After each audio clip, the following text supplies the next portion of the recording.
잠시 마음을 가라앉히시고 부처님의 지혜로운 말씀에 귀 기울여 보는 시간을 가져보려 합니다. 구독과 좋아요로 응원해 주시면 정말 감사하겠습니다.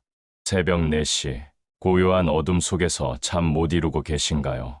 아직 오지 않은 내일의 걱정과 두려움이 마음을 무겁게 짓누르고 있진 않으신가요? 어쩌면 이런 생각들로 가득 차 있을지도 모릅니다. 이대로 은퇴해도 괜찮을까? 몸이 아프면 누가 돌봐줄까? 자식들에게 짐이 되지는 않을까? 노후 준비가 충분할까? 이런 생각들이 꼬리를 물고 이어지면서 마음이 답답해질 때가 있습니다. 50대 이후를 살아가는 우리는 매일 크고 작은 두려움과 마주하며 살아갑니다. 은퇴를 앞둔 분들은 불확실한 노후 때문에 밤잠을 설치고, 이미 퇴직한 분들은 언제까지 건강할 수 있을지 불안해합니다. 중년을 지나 노년에 접어든 분들은 건강과 경제적 걱정으로 하루하루가 무겁고, 연로한 부모님을 모시는 분들은 부모님의 건강과 자신의 노후 사이에서 고민합니다. 부처님께서는 이런 우리의 모습을 보시며 말씀하셨습니다. 인간의 고통은 바로 이런 불확실성에 대한 두려움에서 시작된다고 하셨습니다. 우리는 통제할 수 없는 미래를 통제하려 하고, 알 수 없는 일들을 미리 알려고 애쓰면서 스스로를 괴롭힙니다. 오랜 직장 생활을 마치고 새로운 삶을 시작할 때 우리는 앞으로 어떻게 살아가야 할지 고민하며 뒤척입니다. 성인이 된 자녀들이 바쁘다며 자주 연락하지 않으면 서운함과 걱정이 마음을 무겁게 합니다. 정기검진 날짜가 다가오거나 몸에 이상 신호가 느껴질 때마다 혹시나 하는 마음에 잠도 제대로 오지 않습니다. 그러나 부처님은 우리에게 이렇게 말씀하셨습니다. 미래에 대한 걱정으로 현재를 잃어버리지 말라고 하셨습니다. 아직 일어나지도 않은 일로 지금 이 순간의 평화를 포기하지 말라고 하셨습니다. 두려움은 마치 그림자와 같습니다. 우리가 빛을 등지고 서 있을 때 앞에 드리워지는 검은 형체처럼, 두려움도 우리가 미래를 등지고 현재에서 벗어났을 때 나타나는 마음의 그림자입니다. 그림자는 실제로 우리를 해칠 수 없듯이 두려움 역시 우리에게 실질적인 피해를 주지 않습니다. 다만 우리가 그것을 실제하는 것으로 여기고 피하려 할 때 더욱 커져 보일 뿐입니다. 부처님의 가르침에 따르면 이런 두려움들은 모두 우리 마음이 만들어낸 허상입니다. 실제로는 존재하지 않는 것에 대해 우리가 스스로 만든 이야기입니다. 따라서 두려움을 극복하는 첫 번째 단계는 이것이 우리 마음이 만든 그림자라는 사실을 인정하는 것입니다. 부처님께서는 제자들에게 두려움이 어디에서 오는지 물어보셨습니다. 어떤 제자는 외부의 위험에서 온다고 했고, 다른 제자는 죽음에 대한 공포에서 온다고 했습니다. 그러나 부처님은 고개를 저으시며 이렇게 말씀하셨습니다. 두려움은 우리 마음이 만든 착각에서 온다고 하셨습니다. 우리가 느끼는 두려움의 대부분은 실제로 일어난 일이 아닙니다. 아직 일어나지도 않은 일에 대한 상상이고, 일어날 가능성에 대한 추측일 뿐입니다. 부처님은 이를 두고 마음이 만든 신기루라고 표현하셨습니다. 사막의 신기루가 멀리서 보면 물처럼 보이지만 가까이 가면 아무것도 없듯이, 두려움도 멀리서 보면 실제하는 것처럼 보이지만 자세히 들여다보면 실체가 없다는 것입니다. 예를 들어 봅시다. 당신이 중요한 발표를 앞두고 있다고 생각해 보십시오. 발표 전날 밤부터 온갖 걱정이 시작됩니다. 말을 더듬으면 어떡하지? 질문에 대답하지 못하면 어떡하지? 사람들이 비웃으면 어떡하지? 이런 생각들이 꼬리에 꼬리를 물고 이어지면서 밤새 잠을 못 이룹니다. 그런데 부처님께서 보시기에 이 모든 걱정은 아직 일어나지 않은 일에 대한 것입니다. 실제로 발표에서 실수할지도 모르고 완벽하게 해낼지도 모릅니다. 아무도 모르는 일입니다. 그럼에도 불구하고 우리는 가장 나쁜 상황만 상상하며 스스로를 괴롭힙니다.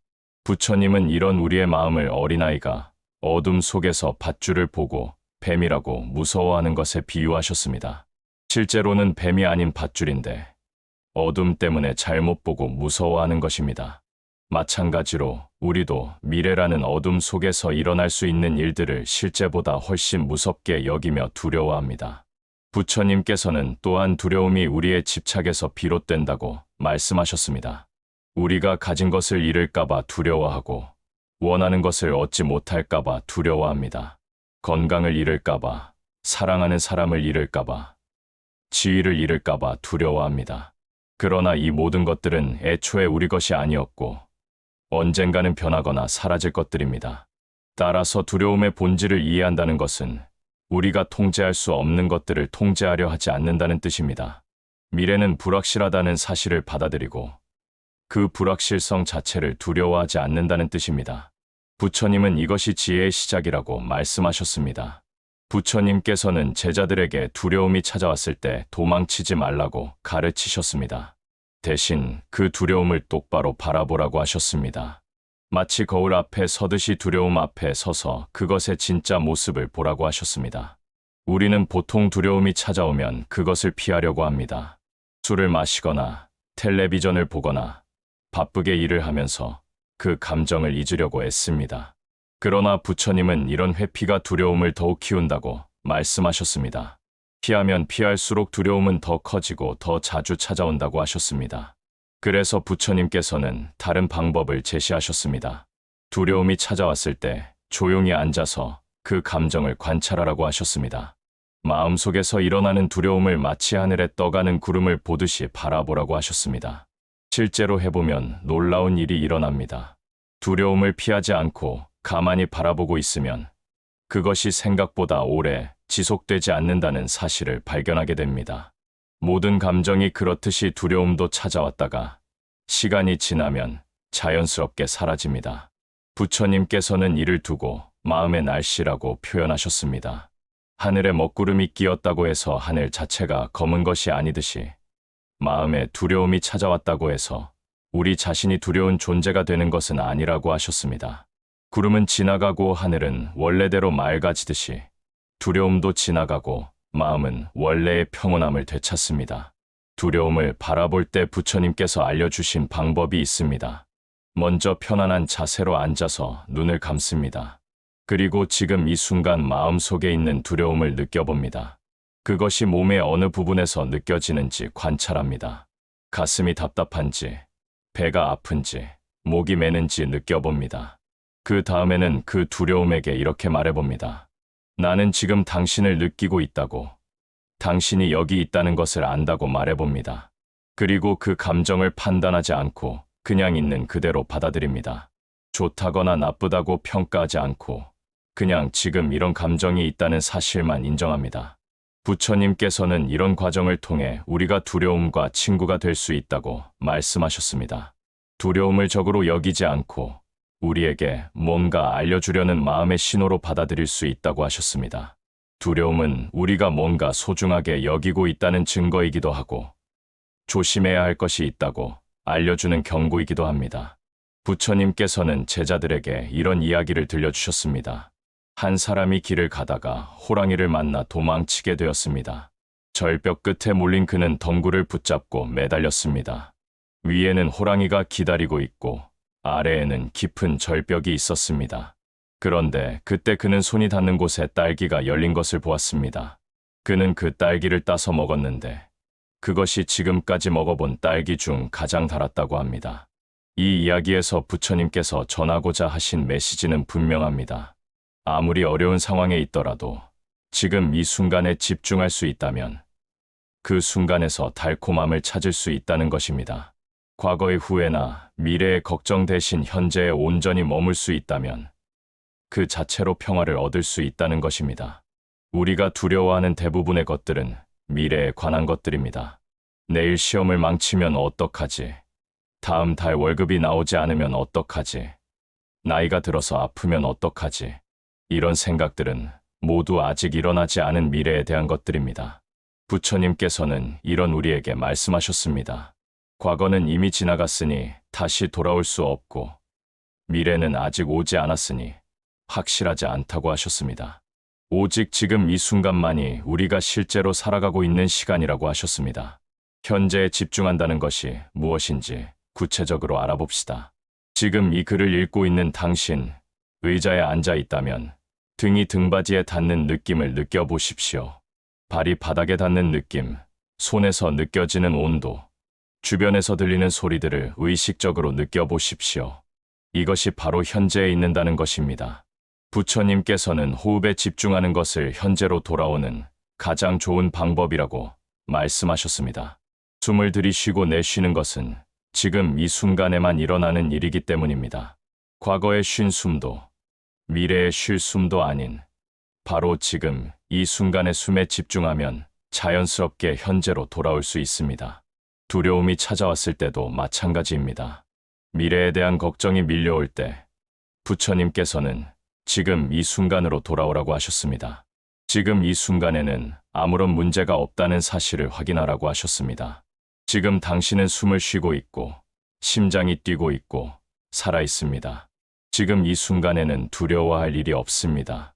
부처님의 가르침에 따르면 현재에 머무는 것만으로도 많은 문제가 해결됩니다.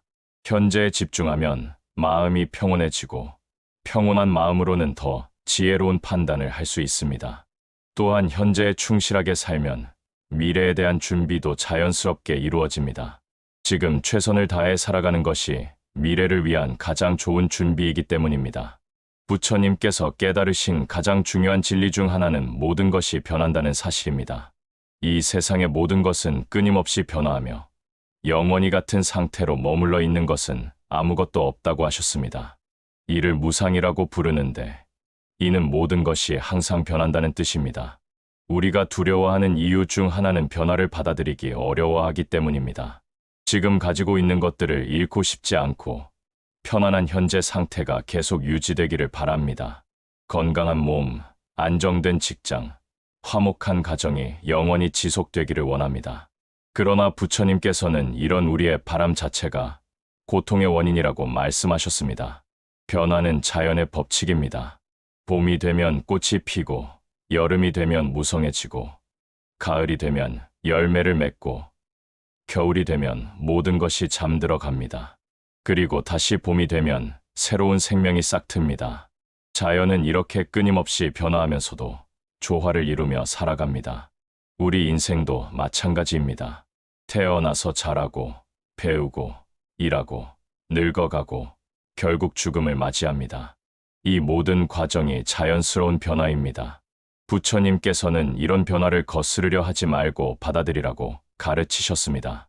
변화를 받아들인다는 것이 체념하거나 포기한다는 뜻은 아닙니다. 오히려 변화의 본질을 이해하고 그에 맞게 지혜롭게 살아간다는 뜻입니다. 예를 들어 나이가 들면서 체력이 약해지는 것은 자연스러운 변화입니다. 이를 받아들이지 못하고 젊었을 때와 똑같이 살려고 하면 더 큰 고통을 겪게 됩니다. 그러나 변화를 받아들이고 나이에 맞는 삶의 방식을 찾으면 또 다른 행복을 발견할 수 있습니다. 부처님께서는 또한 변화가 나쁜 것만은 아니라고 말씀하셨습니다. 지금 힘들고 어려운 상황에 있다면 그것도 언젠가는 변할 것입니다. 영원히 계속되는 고통은 없습니다. 마찬가지로 지금 행복하고 즐거운 상황에 있다면 그것도 언젠가는 변할 수 있습니다. 따라서 좋은 때에는 감사하는 마음으로 살고 어려운 때에는 이것도 지나갈 것이라는 희망을 가지고 살아야 합니다. 무상의 지혜를 깨달으면 두려움이 많이 줄어듭니다. 지금 걱정하고 있는 것들도 시간이 지나면 변할 것이고 지금 두려워하는 상황들도 영원히 지속되지는 않을 것이라는 사실을 알기 때문입니다. 또한 지금 소중하게 여기는 것들도 언젠가는 변할 수 있다는 사실을 받아들이면 그것들에 대한 과도한 집착에서 벗어날 수 있습니다. 부처님께서는 이런 변화의 흐름에 자연스럽게 몸을 맡기고 살아가는 것이 지혜로운 삶이라고 말씀하셨습니다. 변화를 거스르지 않고 변화를 두려워하지 않고 변화와 함께 흘러가는 삶 말입니다. 부처님께서는 제자들에게 자신에게 자비로운 마음을 가지라고 가르치셨습니다. 다른 사람에게 친절하듯이 자기 자신에게도 친절하라고 하셨습니다. 특히 두려움이나 불안감을 느낄 때 그런 자신을 비난하지 말고 오히려 따뜻하게 안아주라고 하셨습니다. 우리는 보통 두려움을 느끼는 자신을 부끄러워합니다. 왜 이런 것도 무서워하나? 왜 이렇게 약한가 하며 자신을 책망합니다. 다른 사람들은 다 잘하는 것 같은데 나만 이렇게 불안해한다고 생각하며 자신을 탓합니다. 그러나 부처님께서는 이런 자기 비난이 두려움을 더욱 키운다고 말씀하셨습니다. 두려움은 인간이라면 누구나 느끼는 자연스러운 감정입니다.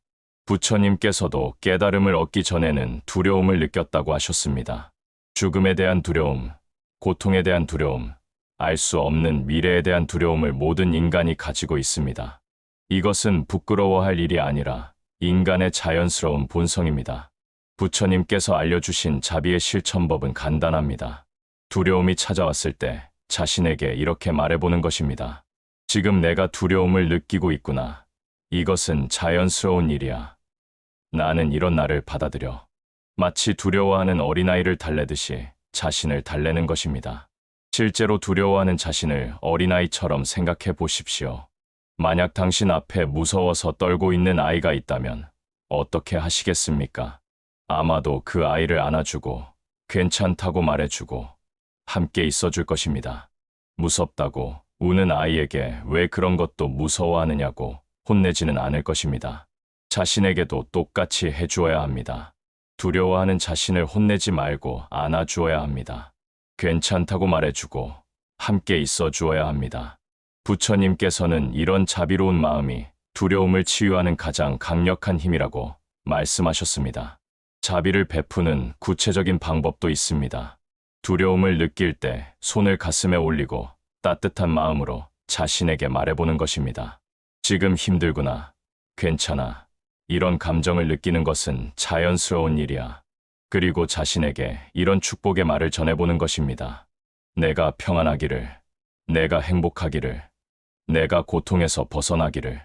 부처님께서는 이런 자비의 실천이 단순히 자신을 달래는 것을 넘어서 실제로 두려움의 뿌리를 치유한다고 말씀하셨습니다.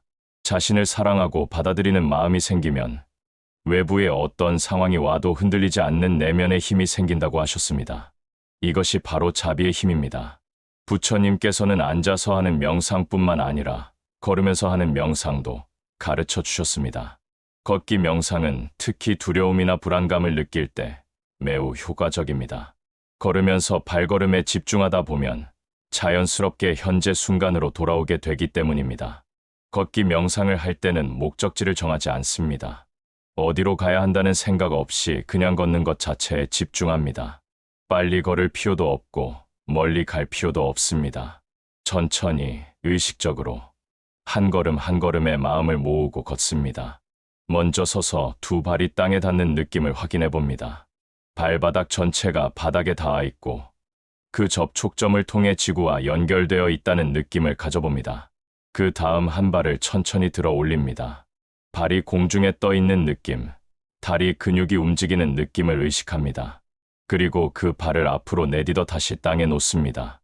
발 뒤꿈치부터 닿고 발바닥 전체가 바닥에 안착하는 과정을 천천히 느낍니다. 동시에 뒤쪽 발의 무게가 앞쪽 발로 옮겨가는 것을 느낍니다. 이런 식으로 한 걸음 한 걸음을 의식하며 걷습니다. 부처님께서는 이런 걷기 명상을 통해 우리가 현재 순간에 머물 수 있다고 말씀하셨습니다. 과거나 미래가 아닌 지금 이 순간, 이 걸음에만 집중할 수 있습니다. 또한 걷는다는 것은 앞으로 나아간다는 의미이기도 합니다. 아무리 천천히 걸어도 제자리에 머물러 있지는 않습니다. 이것은 우리 인생도 마찬가지라는 깨달음을 줍니다. 두려움을 느낄 때 걷기 명상을 하면 특별한 효과가 있습니다. 머릿속으로는 온갖 걱정이 돌고 있지만 발은 확실하게 땅을 딛고 앞으로 나아가고 있습니다.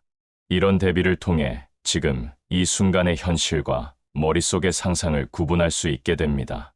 걷기 명상을 할 때는 주변 환경도 함께 느껴보는 것이 좋습니다.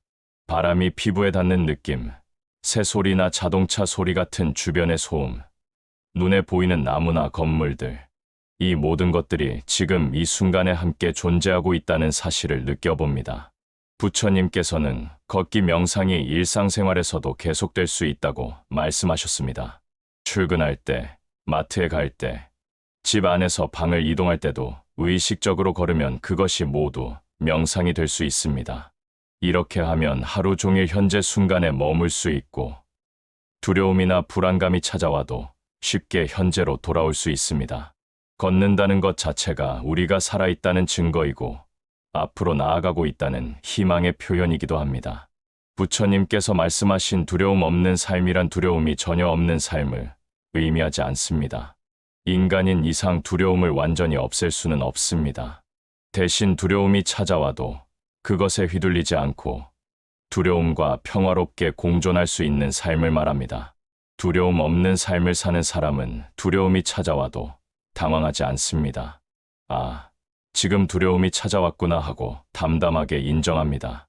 그리고 그 두려움을 피하거나 없애려 하지 않고 있는 그대로 받아들입니다. 마치 비가 올 때 우산을 쓰듯이 두려움이 올 때는 마음 챙김이라는 우산을 씁니다.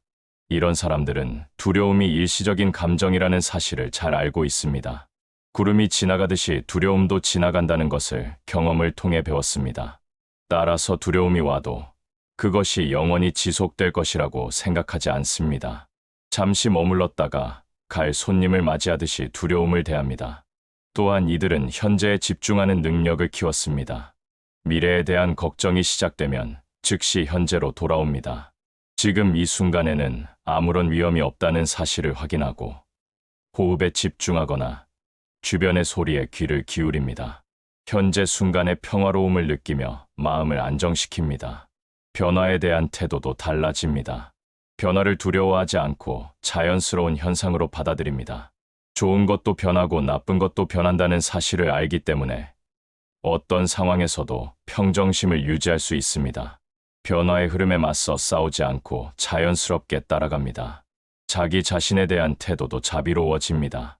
두려움을 느끼는 자신을 비난하지 않고 이해합니다. 완벽하지 않은 자신을 받아들이고 실수를 해도 스스로를 용서합니다. 이런 자비로운 마음이 내면의 평화를 만들고 그 평화가 두려움을 이겨내는 힘이 됩니다. 부처님께서는 이런 삶이 하루아침에 이루어지지 않는다고 말씀하셨습니다. 꾸준한 연습과 노력이 필요합니다. 명상을 하고 현재에 집중하고 자비를 실천하는 것을 매일 조금씩 연습해야 합니다. 마치 근육을 키우듯이 마음의 근육도 꾸준히 단련해야 합니다. 그러나 이런 노력은 결코 헛되지 않습니다. 조금씩 변화가 일어나고 어느 순간 두려움이 예전만큼 크게 느껴지지 않는다는 것을 발견하게 될 것입니다. 그리고 마침내 두려움과 함께 평화롭게 살아갈 수 있는 지혜를 얻게 될 것입니다.